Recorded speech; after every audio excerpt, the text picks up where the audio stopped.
Philosophy estranges us from the familiar, not by supplying new information, but by inviting and provoking a new way of seeing. But, and here's the risk, once the familiar turns strange, it's never quite the same again. Self-knowledge is like lost innocence. However unsettling you find it, it can never be unthought or unknown.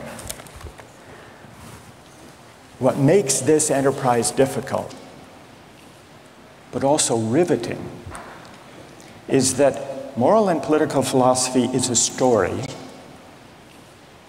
and you don't know where the story will lead, but what you do know is that the story is about you.